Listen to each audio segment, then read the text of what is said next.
And I was hanging out with all my friends over at Empire Log, and I kind of venture off, look at some of the mocks, and then all of a sudden, like 7 or 8 Bionicle Lug members come over and just bombard me with like, hey David, would you like to try our juice? Honey, where are my pants? Studs. That was the most anticlimactic That was studs I've real. ever done. You could tell you woke up 5 minutes ago. Hello and welcome to Where Are My Studs? I'm Brendan. And I'm Aidan. This is Aidan. Yeah. Yeah. Today we actually brought in a guest that is popular. Just We just have, shaded on everyone else. Okay. We have a ridiculously classic Lego YouTuber, one of the most popular Lego Star Wars YouTubers, and a crazy builder, and a friend. We have David Hall here, SolidBrixStudios. Hey everybody, happy to be here, fellow listener of the podcast. I'm excited. Brennan, you've mentioned me a few times over the few episodes. Oh no. Did you listen to the one where we made fun of you for making fun of our intro? Have you heard that one or no? Maybe I did not hear Okay. that one. Oh, But you guys, Oh, great, You now guys, you told them. no. you guys have definitely roasted me though, and it's to be fair. It's fair roasting in my opinion. Okay, good. That's good. As long as you're okay with it. Everybody Yeah, gets yeah. roasted on this, including us.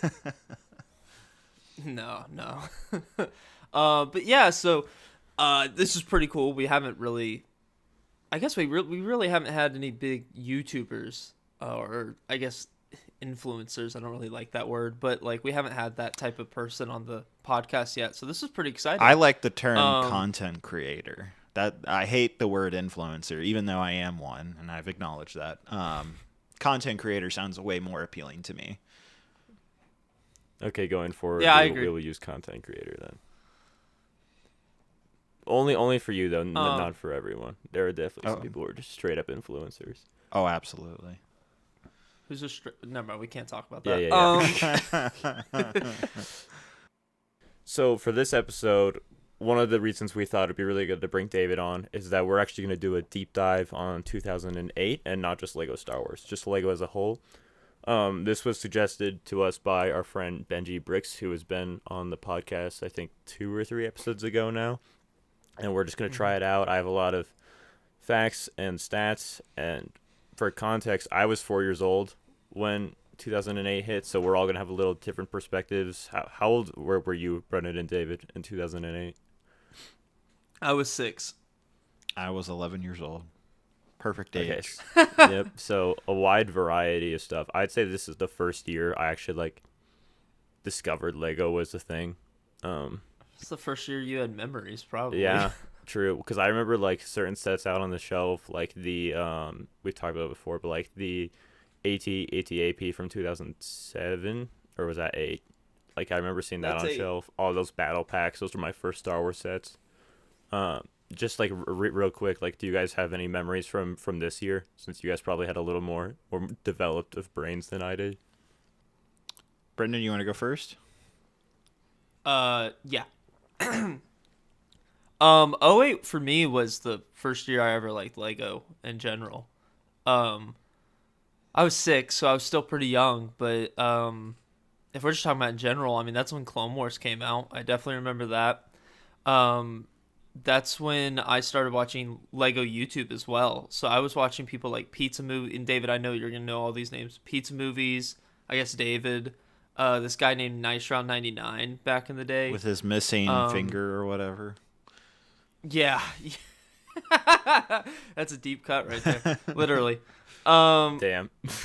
But Nothing against the guy. I just thought that was interesting. And he talked about it too on his channel. He's like, yeah, I don't remember what the reason was. I don't know if it was a surgery or something as a kid, but he talked about it. It wasn't just something in the background. He acknowledged it.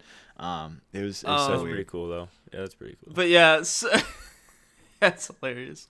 But yeah, the first Lego sets I started buying that year were the Lego SpongeBob sets. But if we're just going off personal memories, that's 2008's crazy. That's OG Lego Star Wars YouTuber for me. Definitely. So I don't remember. I mean, probably my earliest memories are like Lego. Probably when I was like 6 or 7 years old is as far back as I can remember of like playing with like Creator and City. But around like early 2008, maybe late 2007 is when I was getting into Star Wars specifically for Lego. At that point, City, Technic, Lego Racers, those are the themes that I was like getting for Christmas and enjoying. And 2008 was the year, I think because of a variety of reasons, but I had a specific friend who loved Lego Star Wars, but also was a big fan of Exoforce, was a big fan of Lego Agents. He also had the original Dino Attack sets. Dude had a lot of variety, not like one of everything, but just like different themes. But Star Wars was the main stuff that he had. And I'd go over to his house and play with him, the good old 10, 11-year-old play dates. And Go I to remember days, yeah, his name was Tim, and Tim got me into Lego Star Wars, and I'll never forget what I think was technically my first Lego Star Wars set was actually a set that we split together. It was the 2005 Anakin Jedi Starfighter with Vulture Droid. So it's that combo set, and at the time it was already retired, and let's say this was early '08, so it was already retired because it's 3 years old, and it was on eBay for like maybe $5 more than what the retail price was, which at that time was like maybe $30-$40, which the set goes for hundreds of dollars now, which is hilarious. But that was the set that he was like, hey, I'll buy this off eBay for $40 with shipping. You pay $20, I'll pay $20, and we'll split the set. Someone will get the Vulture Droid, someone will get Anakin's Interceptor. And that's what we did. Showed up like a week later. And that was kind of the driving factor of like getting the Lego Stars. But simultaneously, when I would go over to his house, he would show me this wonderful thing called YouTube. And specifically Pizza Movies and Forest Fire 101 videos, stop motion animations that I was just enthralled by and just absolutely wanted to go home after the play date and just watch more and more and more. And I think like months later, I was obsessed, and it just kind of led me onto the rabbit hole of when the Clone Wars wave would come out later that year in August. There would be a midnight release at Toys R Us. I mean, I'm sorry to ramble about this, but like I could talk all day about 2008. It's the year I started my YouTube channel, so there's a lot of memories and put me on the path that I'm on today, which is kind of ridiculous thinking about it that way. I want to just take a brief pause. You split the Anakin and Vulture Droid set. That's right. That set has one really, really good build and one really, really crappy build. So which one of you guys came out on top there? I was gonna ask I think I ended up with the Vulture Droid, if I remember correctly. Oh, I know. I don't think I really cared, honestly. Like I thought either part of the set was fine by me. Because I don't remember having that Interceptor, the original one. I can't recall having it in my collection, even today, or even remember playing around with it. So, yeah, I think I ended up with the Vulture Droid. So David's first time getting scammed was also in 2008. I wouldn't call that a scam. $20 for that Vulture Droid? Ooh, I just built that set last week. That's a little rough. Especially in 2008 money, that's like $1 million today. I think later that year, that Christmas of '08, I would get the 2007 MTT, as well as the Naboo Starfighter, which had the brown Vulture Droid, which was definitely a leg up from that blue one from '05. And because it was a combo set, it was the N. Is it the N1 Starfighter? That's what it's called, right? The yellow one. That with the brown Vulture Droid was heck of a set. Looking back, I'm also nostalgic about that one too. But then I was like, oh man, this new Vulture Droid's a lot better. And then also that January 1st of '09 when Ahsoka's Starfighter and Vulture Droid would also launch, and it was basically a recolored version of that brown one. And it had way more functionality, and you could move the head and stuff like that. It was on like some Technic robot arms, if I remember correctly. that was your first video, right? The Or no, no. That would be was- one of my first reviews, but my very Yeah. first video on my YouTube channel was recorded in July of 2008, and then I didn't know how to take the SD card out of a camera. It was a little Canon point and shoot PowerShot camera, which are actually coming back now. People are like buying these old Canon cameras just to get these like nostalgic pictures. It's kind of a trend on TikTok right now. It's kind of crazy looking back at it. But I didn't know how to take the SD card out, put it in a computer, take the video file off that, upload it to YouTube. Like that, to 11-year-old David was like, how do I do this? And I couldn't figure it out for a couple months. And then it wouldn't be until, if you go to my YouTube channel, my very first video was, I believe, October 9th, 2008 was when I actually uploaded that review. And it was on the ATTE Walker, which I got from the Toys R Us Midnight Madness, which was July 26, 2008. It's the day I created my YouTube channel is the same day I got the Lego Star Wars Clone Wars wave from the Midnight Madness at Toys R Us. It was. Did you get the whole wave? I got, okay, so that friend I was talking about earlier, Tim, we were best friends, and he actually saved up over the summer to buy the gunship and I think the spider droid.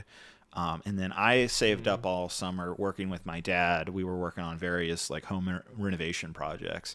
I literally helped him put down a brick sidewalk, like brick and mortar sidewalk. That was not fun. It took a couple weeks doing that. And we did it like with concrete bags. Anyhow, a lot of work all summer, but I had saved up enough money for the rest of the wave. So I got like the ATTE, the Magna Guard, the V19. Those are the three I can remember off the top of my head. I think it was only like 5 or 6 sets that launched. It was the gunship, the Spider Droid, Magna Guard, ATTE, and V19. I think I can't. Is there? Oh, the Twilight. That's the one set we didn't get that night. Was the Twilight? That's right. That's really That's funny. reasonable. Yeah. Wait. Correct me if I'm wrong. I thought the Spider Droid was like exclusive to one of the stores. Well, it was definitely, maybe it was exclusive to Toys R Us, but I remember that set being, because there was leaks. I remember like Toy Fair and all that was still a thing back then, and there was leaks of what would come out in this wave, and the Spider Droid was not rumored nor shown early. And so I remember going to and this was actually at midnight. It was literally like, nowadays you don't have these cool midnight events. Even with movies, they got rid of that because of I think it was the theater shooting with Dark Knight Rises back in 2012. That's why they stopped going. Anyhow, going down a rabbit hole. But we don't have these midnight things anymore, which sucks because like it's actually really fun. And I remember walking into Toys R Us and looking at that Spider Droid and be like, I didn't know about this. And it was like the best feeling ever. Like discovering a Lego Star Wars set that you had no idea about, and then it's just like right there on shelves. I'm like, and I think it was like a $30 set. And so me and my friend were trying to figure out, like, should we get this one? We weren't prepared. We weren't budgeting for this. And I think one of us was begging our parents, I know we don't have the money for it, but we really wanted to have the whole wave and all that. So yeah. That's awesome. That is such a cool memory. I don't think I've ever had the experience of discovering at least a Star Wars set like while it was just on shelves. And especially not nowadays. We actually had a friend, his name's Ethan, and he's been out of Lego like so much that the other day he went to a store and told us that he just was like, whoa, there's a bunch of new sets on the shelf. And I kind of jealous of that. That sounds like a lot of fun. Right? Like, I don't know, like our culture nowadays is just like, everything like a year ahead, and it takes the fun out of it, in my opinion. I do wonder what it would be like if you just like had no idea what sets were coming out, and then you just showed up on August 1st, and then you figured it out there. People would have been pissed this year when they saw the prices, like just that entire day. But I mean, I've seen this concept floated where people don't announce trades in sports, and then a different guy just runs out of the tunnel, and everybody's just like mad confused. And this is kind of the same concept if you just didn't talk about what's coming out. But you mentioned the Homing Spider Droid set. That's like, I don't actually have a lot of vivid memories getting Lego for Christmas. Sorry, Mom and Dad. It's not that I didn't appreciate it. I just like can't remember it. But I got the Homing Spider Droid that year from my great grandma. I actually have a picture of it that I just pulled to my phone to make sure it is that year. We can put it in the Instagram post.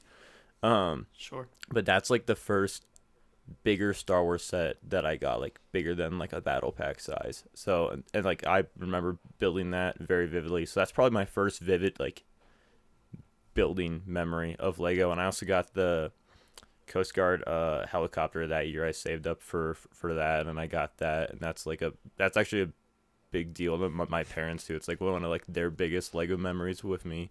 So 2008, I think it's funny that like we were all pretty different ages, but our first that was like at least from like what you guys have said, my understanding is that's all of our first year that we like kind of started to fall in love with Lego and like see like, and it was like different ways too. Like yours was through a friend, mine was through my great grandma buying me stuff.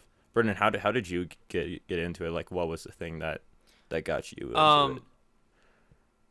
I guess I actually haven't talked about that.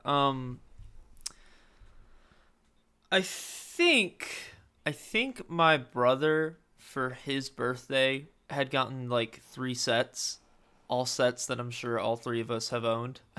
It was the '07 Clone Battle Pack, the Indiana Jones motorcycle chase, and then the Indiana Jones like little tent set battle pack thing. And I didn't really think anything of it at the time.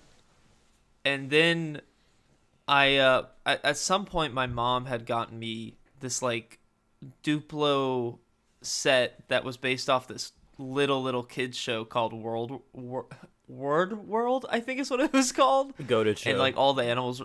Oh, you know what it is? Yes, absolutely goated show. That's crazy. Oh, that's going in the Instagram dump. And I really enjoyed that set for a while, and I wish I had a better answer, but I just showed up to a store one day and I saw the Lego SpongeBob sets and I said, "Holy crap, that's cool." And that was that. And then I got into like more Lego though. That was through YouTube. Like I wouldn't have gotten into Star Wars without the pizza movies, stop motions. And same with Batman with Forest Fire. Is this the clone base era, or was that 2009 when that started? So I would I would say I started the trend of clone armies, even though I wasn't the first one on YouTube to start that. Clone bases was started right around the same time because I specifically remember building clone bases behind the clone army. In my opinion, from what I remember, the clone bases, the good old lattice pattern, when you think about the classic clone bases built out of 2x4 bricks, that was started by the stop motions, in my opinion, based on what I can remember. If you go back and look at the 2008 pizza movie, I think it was Republic Sovereignty, which was the last, I think, of his 501st series. He built this really big lattice pattern clone base, and he and the other stop motion animator, SpugStudios, known for his Squad 42 animations, also did the lattice pattern in his, I think it was his Rebellion as well as his Squad 42 brick films. And I don't know who started it first. I don't know if it's Pizza Movies or SpugStudios. It was one of them. And they kind of copied each other, which was really funny. And then I saw both of those. I was like, well, I'll make those. And I think it was like the combination of all these early day Lego YouTubers making these either animations or, in my case, Clone Army videos that had that pattern, and then everybody just followed suit doing clone bases from there. And I would say that was end of 2008. Was Kashyyyk the first straight up clone base that you built then, or did you build like just a straight, like not like a base for like the background of an army? Like when's the first time you think that you just built an actual like just clone base? If I go back to some of my earlier videos, I remember I didn't have like, I don't know, 500 dark gray 2x4 bricks. All I had was multicolored bricks, out of the big brick bin. And so I remember as a kid, I sorted out every 2x4 brick regardless of color. And I probably was able to do, I don't know, 300 bricks or something. And I think if I go back to I made really crappy stop motions that year, along with the reviews in 2008. And if I go back to one of those stop motions, there is a brief clone base wall that's completely multicolored in the background. So that was technically my very first clone base that I can find. I did the exact same thing. The exact same thing as you with the type of wall you're talking, or the gate, I guess, with the holes in it and stuff. I have a picture of mine because it was in one of my oldest stop motions back in like 2010. I've been stirring with the idea of like, what would a modern day clone base, like keeping the lattice pattern thing, but like absolutely just using adult money to just go ridiculous with it. Like, how crazy could you take it? And still keep the simplicity of the original nostalgia clone bases. Like fill it with like a billion vehicles and a billion clone troopers and a billion battle droids, and like make it 64 gray base plates or something ridiculously big. You should absolutely do that. I've would been just love toying to with see that that. idea. Nobody's done it. I was like, I guess maybe I should do it just for funsies. I feel like that video would go viral too, because it would just, the nostalgia would be very high for everybody, including myself. Also, you were mentioning Christmas for 08 too, and I've got a little bit of a flex for you guys. Do you guys want to hear it? Of course. Yeah, go ahead. So, I got the 2008, or sorry, I always think it's 2008. It's 2007 MTT, the golden MTT. I know we have the new one that just launched a little bit ago. The separatist colored, gray and dark blue one, but the OG big one that everybody like fanboys over is that 2007 MTT, which arguably is still the best in a variety of ways. Not necessarily functionality, but like just overall playability and value. That was just perfect. But I remember I got that set for Christmas, and I remember opening it and being like super excited. I'm going through some other Christmas gifts, and then all of a sudden I open another Christmas gift, and it's a second MTT. Same Christmas. Two of them. And my parents later would tell me that what happened is they went to Toys R Us. They knew I wanted that MTT because I circled it in the catalog books. And it was $100. It's $99, I believe, was what the set cost. Toys R Us was running a promo that year in 08 for the MTT. I don't know what it was, but ultimately you get 50% off the set. And so crap. They were like, well, we were planning on buying one for $100 and it was $50. So they ended up getting two. And, I feel like modern parents today would be like, oh, I get to save $50. But like, shout out mom and dad for like, you know what? We were planning on spending $100. Let's still spend $100. Just get them two. And it's stuff like that just put me on the path that I'm in today. Your droid army must have been insane that year. I don't know, 32 battle droids. That's a good amount, but it's not like it's not crazy amounts. Oh, as a kid, I don't know. I mean I never had more than like 20. I also as a vividly kid. remember buying, like, someone on eBay had 7 of the 2007 droid battle packs for like $50 or something, very cheap. Like fully complete battle packs, all the figures, that really cool speeder design that the droids would ride on. Like it was 7 of those for $50 or something like that, something very cheap. And I had enough money that I had saved up that I bought that. I think that's what really brought my droid army up to par, is that in combination with 2 MTTs was like, all right, now I feel like I got an army on the separatist side. That's bigger than my modern day army after like 15, 17 years of collecting, so that's pretty crazy. I should also preface that I did do a lot of chores and stuff like that, getting a lot of the Lego Star Wars sets, but my parents saw that I was making YouTube videos and definitely contributed to the early days of my channel when I started in 08. I remember I spent my like $100, $200 in Christmas money that year on the second December 26th runs around and Lego releases the Clone Walker Battle Pack in 09, January 1st. Iconic clone battle pack. But I remember spending my Christmas money and buying all Clone Walker battle packs. That's all I bought with it. They looked at me like I was an idiot. I was like, I know what I'm doing. I want a clone army. And this would later on lead to the clone army videos. And that first year and a half, so 08, 09, my parents were mostly funding my YouTube channel, which is, thank you, Mom and Dad. I appreciate it. They would later get divorced, but I really appreciate it. But it wouldn't be until March of 2010 when I get my first YouTube check, and I think it was $500. Aiden, I heard you talking about your first check. I think last podcast episode it was $115. Did I remember that correctly? It's the only check I ever got. That's the only check I ever got. So. Yeah. So I don't know why my parents made a copy and framed it. I don't know what happened to it. It's somewhere in my house. It was kind of dumb looking back at it, but they thought it was like the coolest thing ever. Like a 13-year-old making $500 is kind of unheard of back in 2010. Yeah. Especially from like just online videos. Like the concept didn't exist at the time.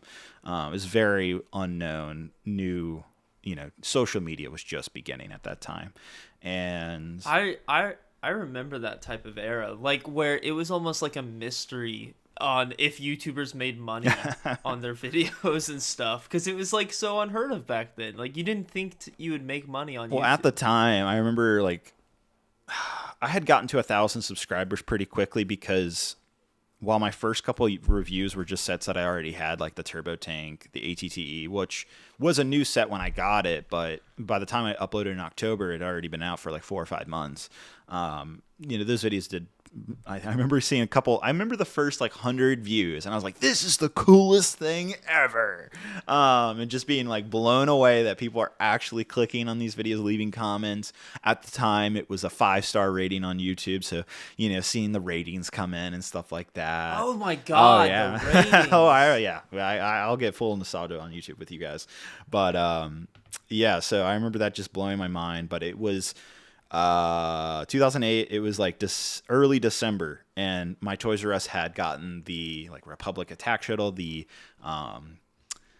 Separatist AAT, the blue one, the big blue one, and I want to say one other set, and those were on my shelves early at Toys R Us. It was funny because we were dropping my brother off. He's a little older than me. We were dropping him off at a tennis practice, which was right down the street from where the Toys R Us is. And I was like, "Mom, can we go to Toys R Us? I just want to go look around." And I remember we were just going there, and I like walk into the aisle, and then I'm like, "Oh my god. These are brand new sets. Nobody has them on YouTube." And I was like trying to explain to my mom why this is such a big deal. And ultimately she's like, "Okay, all right, I'll get you the Republic Attack Shuttle. We'll see how this goes." I guess I'm a very good sweet talker now I think about it.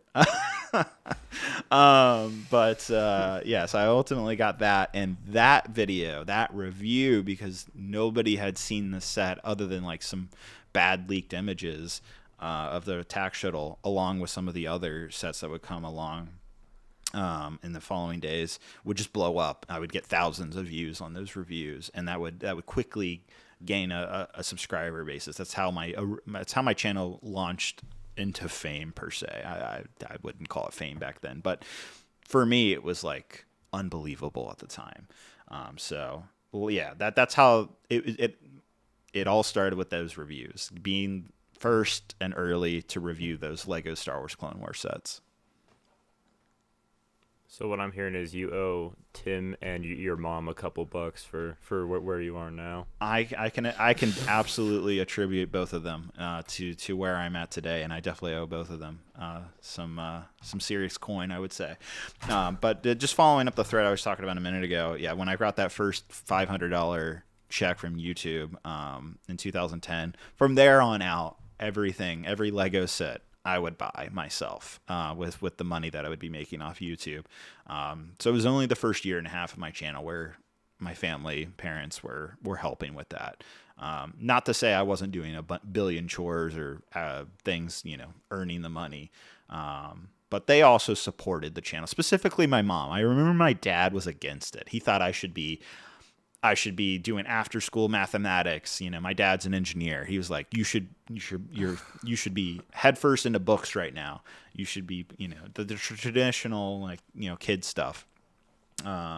Or smart kid stuff, I guess. And he's like, that's where your mind should be. And he didn't mind I was making YouTube videos. He just didn't like the idea of it taking away from like school and stuff like that. Because that's what I would do. I come home from school, and the second I just go straight to the computer or grab the camcorder and start making these YouTube videos. And my mom was the one who kind of adamantly said, like, let's see what he does with this. He's growing a following online, and it seems to be going well. I was also making friends online. Skype was a huge thing back then. We didn't have Discord. Oh, It rip. would be Skype and Uvu were the big ones. And I Never remember even heard of Uvu. it was the early days of like FaceTime, basically. I got two questions now rattling my mind. Did you ever have a dark age with Lego? Or is it because, like, I guess since it kind of was your job for such a long time, has it never really occurred? The closest thing that I've had to a dark age was when I was in college. So this would be 2016 to 2019, or 2015 to 2019. Specifically 2016, 2017 to like 2019. Those 3 years, roughly.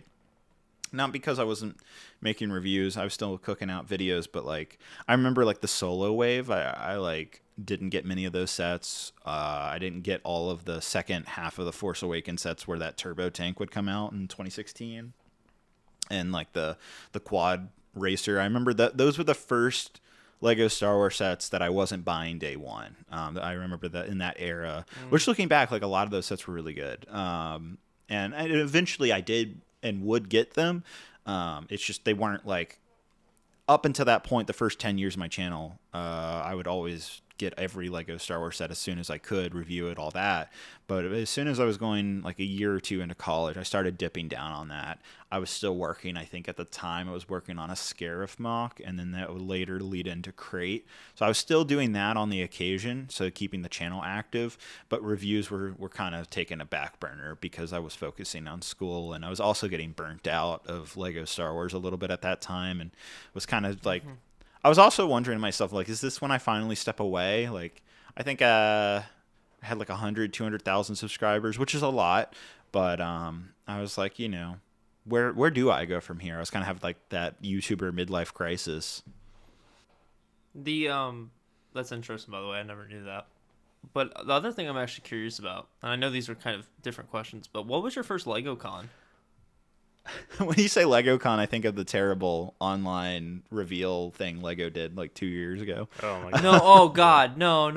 Wait. No, I'm at a good one, like a Brick Fair or something. The first Lego convention. So my first convention was Brick Fair, Virginia. I remember it was actually also in 2008. It was before they had it at the Dulles Expo Center. It was actually at the Sheraton Hotel in Tyson's Corner. In 2008, and it would be that would be the final year at the Sheraton Hotel, and I remember buying like episode 3 Clone Troopers from the vendors that year, and seeing like really cool mocks of like these big creations.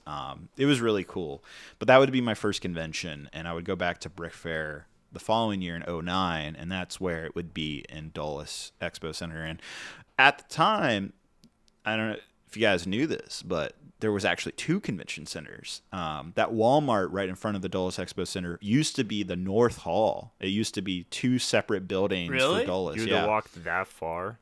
Yeah, they had That's 2 awful. separate buildings. And the first Brick Fair that would be hosted at Dulles would be in that Walmart. And I think in 2010 they would switch to the building that it's still been all these years later, and then they would later sell one of the buildings and make it a Walmart, and then they would also extend part of the convention center on one side, which is what it looks like today. So that's a little fun history of Brick Fair. But yeah, Brick Fair is the most nostalgic. I think the first non-Brick Fair I went to was something called Brick Magic in Raleigh, North Carolina. In 2011 was the first non-Virginia Brick Fair that I went to, like one out of state. That was also the first time I kind of was dipping my hands into making like custom products I was at the time working with my buddy Victor from Eclipse Graphics. He was getting started. And I've made a lot of friends, a lot of enemies over the years, in the Lego community. Brendan, I know you were talking about this on the last episode. There is a lot of drama in the Lego community. If you want to go looking for it, you're right. You will find it. Even back then.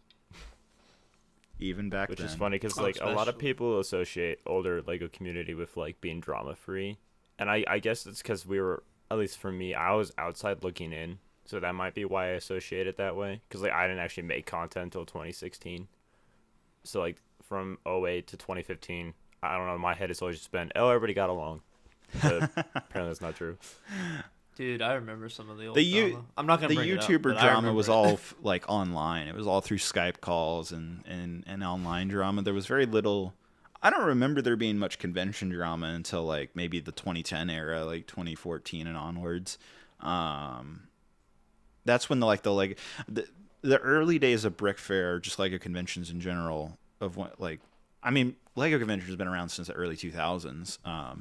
Brick World, Brick Fair, what's the other? BrickCon in Seattle. Those are the three core ones. Those all three of them have been around since the early 2000s. But Lego Star Wars was always a joke amongst AFOLs in the early 2010s. Mm-hmm. If you brought a Lego Star Wars mock, like you were not looked upon fondly by the older crowd, like whether it was 20-year-olds, the older adults like in their 40s or 50s. It was unpopular to bring a Lego Star Wars creation to a Lego convention in like 2010, which is mind blowing to think about today.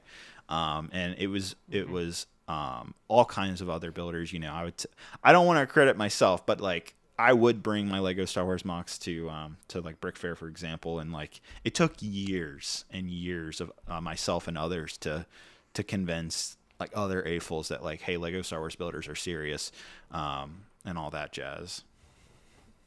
Is it just because it was a licensed theme, or because it was Star Wars and like in general? Like, did other licensed themes get treated the same way? I think it was just licensed. Like I think I'm trying to think, like World War II was still very popular back in that time. That was the hot one, was World War II. Brickmania was hot back in 2010. Like they're still very popular, still a huge company today, but this was when they were rising. And I don't know, there's this, and Brick Arms also was a big rising third-party company. And so a lot of, like, I'd say a third of the convention was like World War II stuff. And rightfully so, it's cool stuff. Nowadays, you go to Brick Fair and it's only like a tenth of the section of the convention. But back then, I felt like it was a significantly bigger portion, and there was a lot more interest. A lot of the best builders are definitely World War II builders. I feel like at cons, like those are always just great mocks whenever I walk by those tables. Oh yeah, no, and a lot of the World War II guys I'm friends with, regardless of conventions. Also, this is very off topic, but I gotta mention this. Why do you guys hate the Bionicle guys? I'm curious. Brendan hates him a little more than me. What? Don't rope me in. Hold on. What do you mean rope you? I was the one when we had Levi on. I was like, oh, it'd be interesting to maybe have you talk about lore and like see if we're into like. You're like, nah, screw that. That's so stupid. I would never listen to that. So I'm not on the same level as you. I don't hate the Bionicle people is mainly a joke. I just don't care. Like I just don't care for Bionicle as the theme. The people though is mainly just a meme. That's just me okay. joking. All right. Well, I have a fun story from the Brick Fair neither of you attended this year in 25. Womp womp. Oh, I'm a little disappointed by boy. both of you. You missed out on. I'm happy.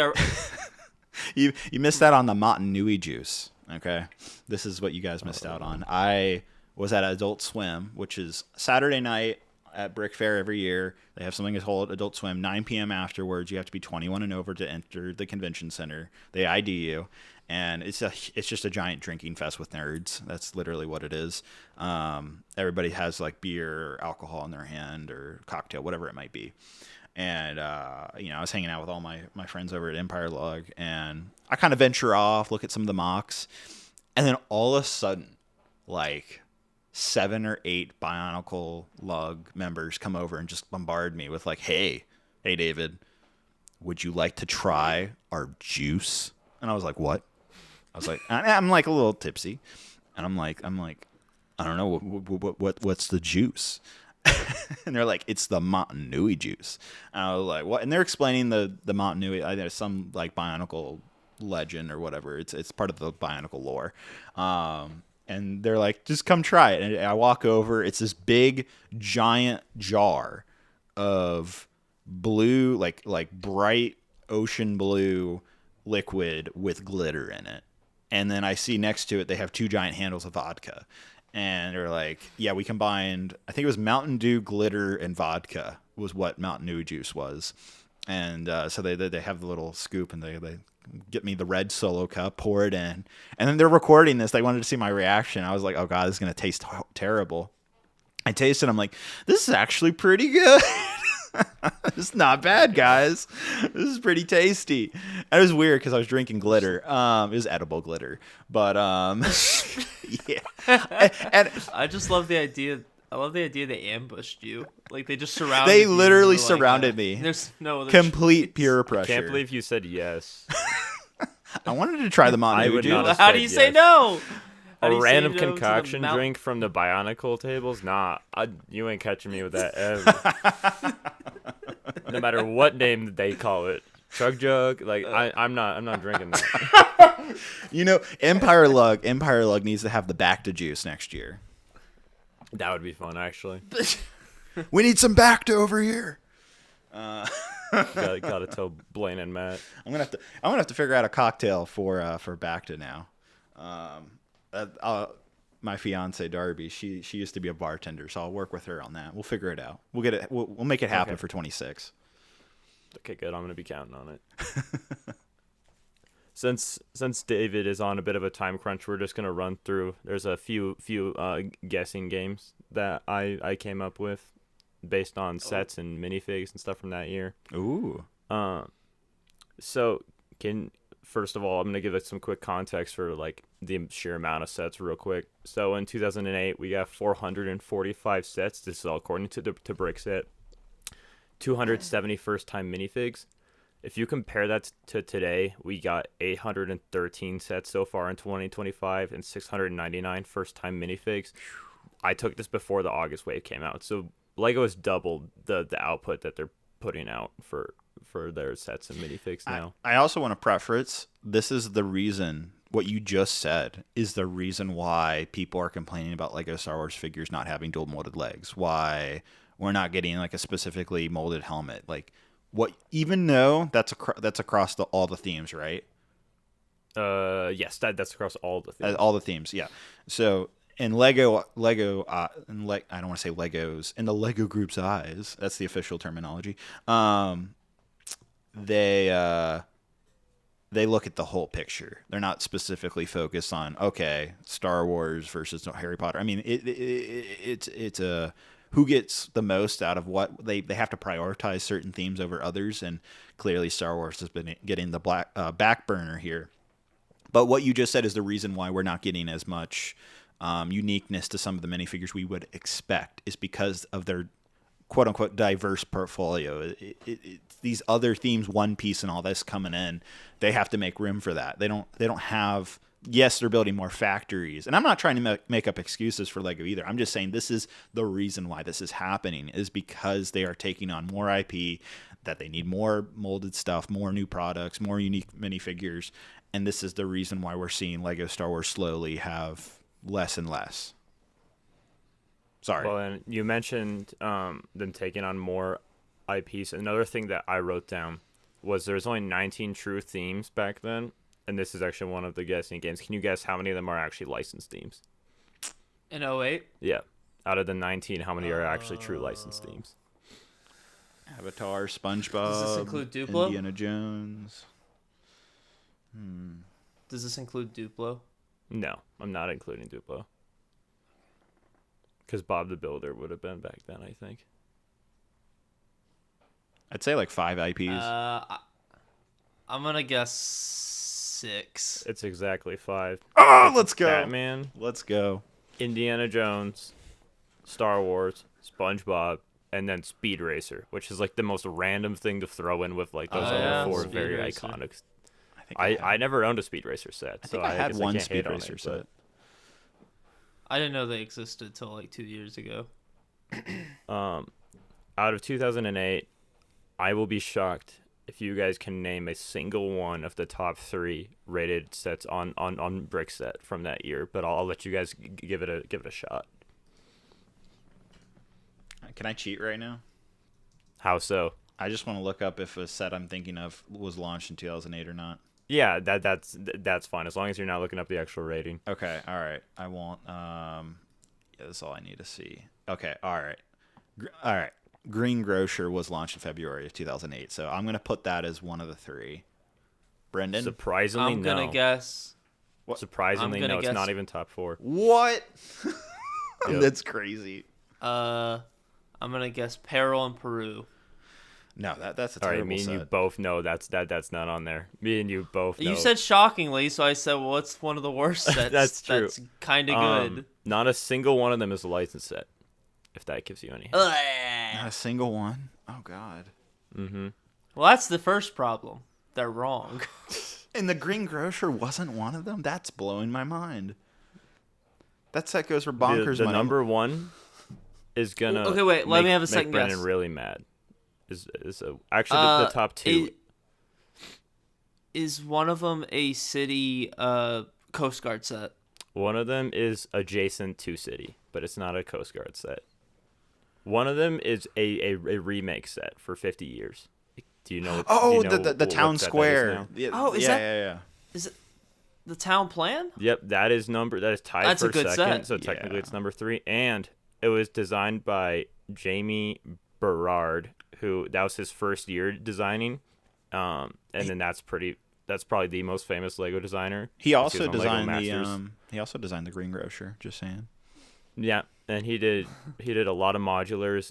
He did a lot of the Winter Village. Like a lot of Lego's longest running lines started this year about or around then because of him or like with him. And then he randomly just also designed the garbage truck Getaway from Toy Story in 2010. I just thought that was funny. That is pretty fun. So that's tied for second. Technically, Brixside has it at 3. The first one, because I just do not think you guys are gonna get it. It's a Mars mission set. Was it like the turbo That's tank weird. looking That's thing? dumb. Not even that might be it. Actually, I don't know. I don't think it is. It's the 4-legged walker. It's the 7649 MT201 Ultra Drill Walker. Oh, This I one was remember also that. designed by a pretty noticeable first-year designer in Mark Stafford. He also designed that year the Agent's Mobile Command Center, Ooh. which somehow is not in this top 3. I feel like that is. He also designed great set. That's he is responsible for like all of the big sets from like the original themes, like the Crystal Sweeper from Power Miners, the Space Police Galactic Enforcer, the City of Atlantis and Atlantis, and he's still designing to this day. He actually designed the Avengers Tower and the Daily Bugle. How did he fall so far from like those legendary sets into making the Black Panther bust? Well, he also designed the Daily Bugle and the Avengers Tower, so like he still got it. The most recent set that he designed, because he's still designing right now, was the Iron Man Mark IV bust that came out this year. And then Oh, yeah. go ahead. no, if No, you go got ahead. something to add to it, okay. And then the second one.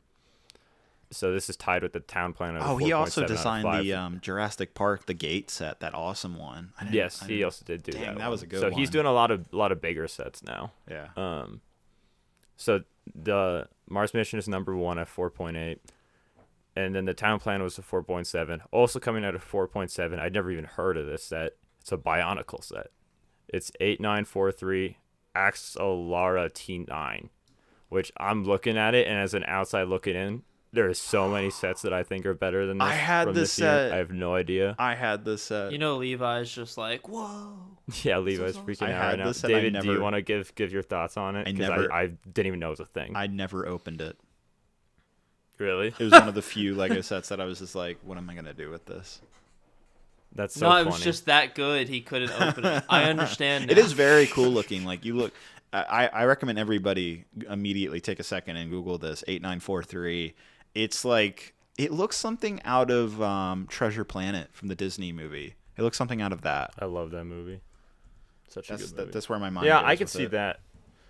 Yeah, I'm looking it up. it kind of just looks like a Oh, Technic that's kind of set. cool. As far as Bionicle sets go, this is one of the cooler ones I've seen, I guess. And on that note, I thought it would be kind of a fun idea if we all gave our personal top 3 sets from '08, even if it's a little bit predictable. I think that'd just be a fun idea. Like, just in the year of 2008, what are the top 3 sets for everybody here? I don't know if you guys know yours yet. This is a pretty... Yeah, do you already know Sprung yours on off you, the but- top of your head? I can think of them in a minute. I already have Probably. mine pulled up. Oh, go ahead, David. Ah. Then. All right, my favorite set from 2008 is the Icon 7676 Republic gunship. Valid, very valid. Top 3 though. Yeah, top 3. Oh, So 2 more. I thought we were gonna combine our 3. Sorry, I guess I Oh misunderstood. no, you're totally fine. You're totally fine. That makes sense. Okay, well, top 3 then. 7676 Republic gunship would be my number 1. I don't remember the number off the top of my head, but the ACTE would be my number 2. Number 3, probably did the Indiana Jones temple with the rock? Did that launch in 08? Yep, that one came out there. I Yep. remember getting that. Yep, That was January. an awesome set. Yeah, so that one, those 3. There was a while where my top 3 would have probably looked pretty similar to that, but honestly, after holding Brendan's 2008 gunship in hand, I like my 2013 one a lot more. Not that the 2008 one's a bad one, it's just like it's kind of fallen off for me in terms of like how much I like look at it and like, oh yeah, this is awesome. Like it's still really cool, but I would definitely have. It's probably my favorite Lego set of all time if I really had to narrow it down. So the Temple Escape from Indiana Jones would be 1. The Death Star would be number 2. That's probably my good favorite choice. Star Wars set of all time, which is pretty funny because Yeah. you got 2 like absolutely banger sets. I from never these. got the 2008 one. Really never Wow. Never. like still. Family never got it for me. Never bought it. I would later buy the revised version in like 2016, I think it was. 2015, something like that. I would get that, and then Was that just like a year or 2 ago, I finally got the Death Star 2 from 2005, but I never had that 2008 version. Do you have any desire to get it whatsoever? Well, the 2000 the revised one, I want to say it's 2015. That revised one is identical except for minifigures. So, and I think the newer one is the TIE superior Fighter one. different too? What's that? I thought that the Some of TIE the Fighter building was tech- different. Yeah, the TIE Fighter's some of the different. building techniques? Some of the Yeah. building techniques are Oh, okay. different. Like the TIE Fighter's different, but they're prominent. I do love the the open Death Star. Like the elevator down the shaft is like my favorite part. So cool. Mm-hmm. There's Aiden, and- do you want to? Well, I have Wow. my third spot still, and there's a few in contention for this. Like, there's probably 3 that I could put here. My favorite Batman set of all time is from that year, the Tumblr one with the Joker's ice cream surprise. I really like that. If I had that in hand, maybe I'd put it in. The best Lego City set from that era, the police headquarters, is in contention as well, but I probably wouldn't put that in. I do actually own Race for the Stolen Treasure, which is an Indiana Jones set. So I'd probably slot that in at my number 3. So 3 like really good sets, actually, like just all time speaking. That just shows how good this year is. So you said Boulder Escape, Death Star, then the Race for the Stolen Treasure. Yeah. Good choices. Mine I don't really have an order. Yes, I do. What am I saying? The Temple Escape, number 1, obviously. Number 2, probably the 08 Gunship. Love that set to death. Number 3, probably going to be Kingdom of the Crystal Skull. That's a good one. Wow. Or Temple of the Crystal Skull. Dang. So I like how we all had Temple on it. Is a good And set. for a while, Yeah. it would have been all of us having Gunship. Like a year ago, I probably would have put Gunship in. I wouldn't have had Gunship if I didn't own it, but then I bought it and said, this is the greatest thing. That's since funny. sliced A bread." lot of all-time sets.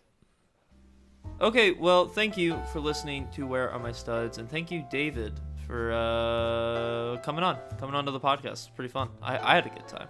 Yeah, this was fun. This was a great time, guys. Thank you for having me. Yeah, got to learn about you and the Bionicle Kids juice. Montanui juice. That's kinda weird. Montanui juice. Yeah, there's a lot of Montanui stories juice. that we got to hear today. That was pretty fun. A lot of lore dump, honestly. Yeah, that's true. Yeah, actually, the 2 MTTs is so but- crazy. Thank you so much. I think Jay also had 2 MTTs. That's just, anyways. Thank you for coming on. Really appreciate it. Yeah, that's it. Goodbye. Bye. Bye, everyone.